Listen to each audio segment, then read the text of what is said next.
Kerajaan Malaka. Letak Kerajaan Malaka. Letak Kerajaan Malaka diperkirakan berada di Pulau Sumatera Semenanjung Malaka. Terbentuknya Malaka. Kerajaan Malaka didirikan oleh Prameswara antara tahun 1380 sampai 1403 Masehi.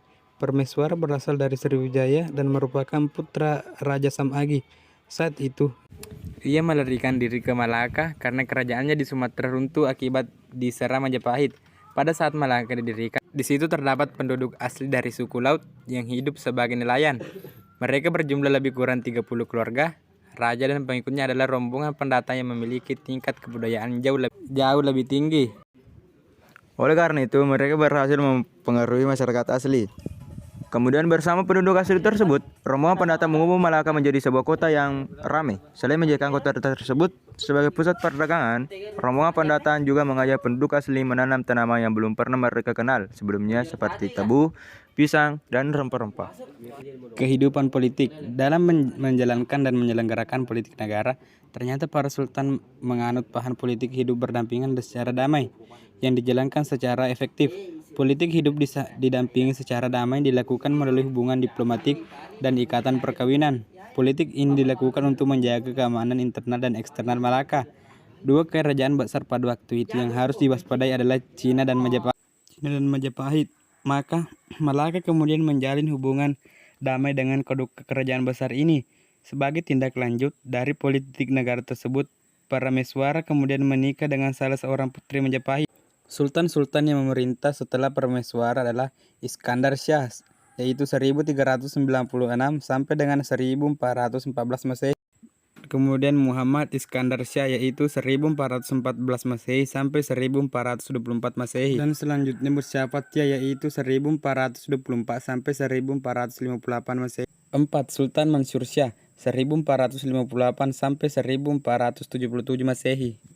Kelima, Sultan Alauddin Shah, 1477 sampai 1488 Masehi. Yang terakhir Sultan Mahmud Shah, 1488 sampai 1011 Masehi. Demikianlah, Malaka terus berusaha menjalankan politik damai dengan kerajaan-kerajaan besar. Dalam melaksanakan politik bertenaga yang baik ini, peran Laksamana Malaka Hangtua sangat besar. Hangtua lahir di Sungai Duyung Singkep, ayahnya bernama Hang Manchmu dan ibunya bernama Dang Mardu.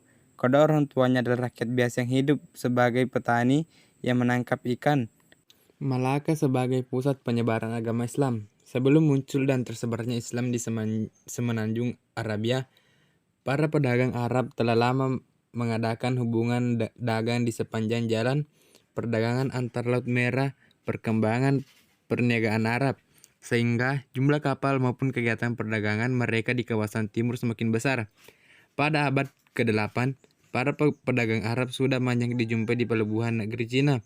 Diceritakan pada tahun 758 Masehi, Kanton merupakan salah satu tempat tinggal para pedagang Arab. Pada abad ke-9, di setiap pelabuhan yang terdapat di sepanjang rute.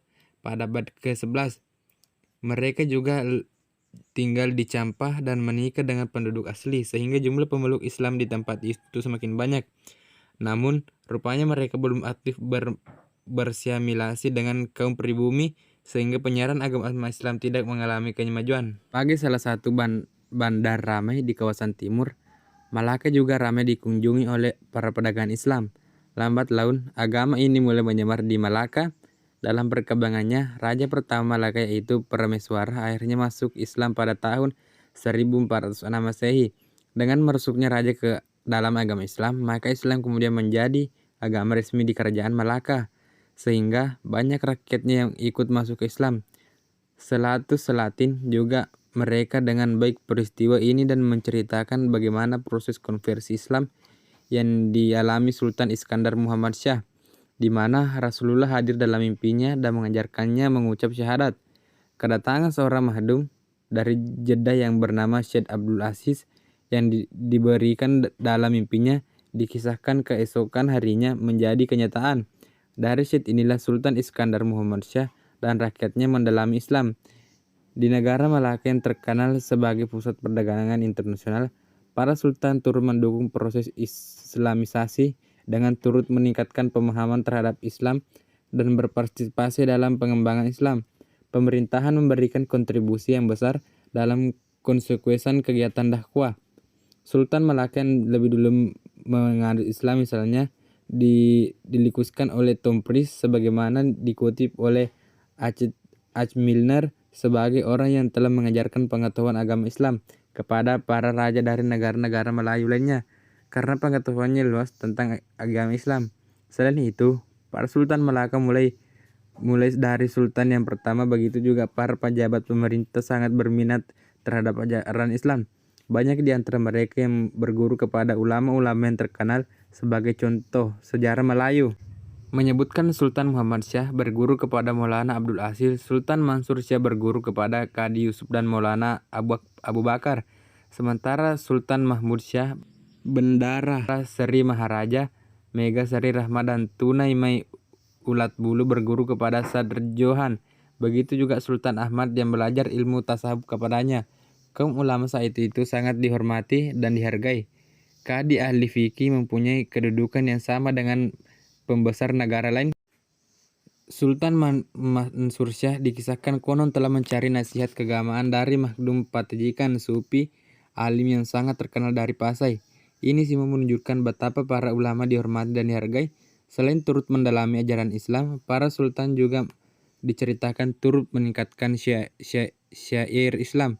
Sejarah Melayu menceritakan bahwa Ramadan, Sultan bersama pembesar istana turut berangkat ke masjid melaksanakan sholat tarawih, di mana kala itu masjid menjadi tumpuan umat Islam terutama pada bulan Ramadan. Respon Sultan dan rakyat Malaka yang antusias terhadap kedatangan agama Islam pada gilirannya turut pula mengangkat posisi Malaka sebagai pusat kegiatan dakwah. Dan berikut beberapa peninggalan kerajaan Malaka. Makam Hang Tuah terletak di Tanjung Keling sebagaimana dikatakan Ahmad Adam dalam buku Antara Mitos dan Fakta.